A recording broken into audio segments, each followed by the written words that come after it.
长期慢性咳嗽会严重影响人们的咽喉及肺部的健康。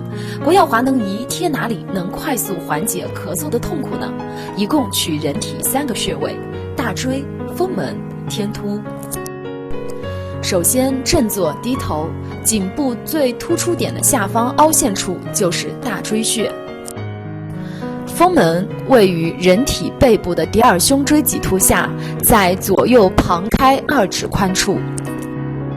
天突穴位于胸骨上窝中央。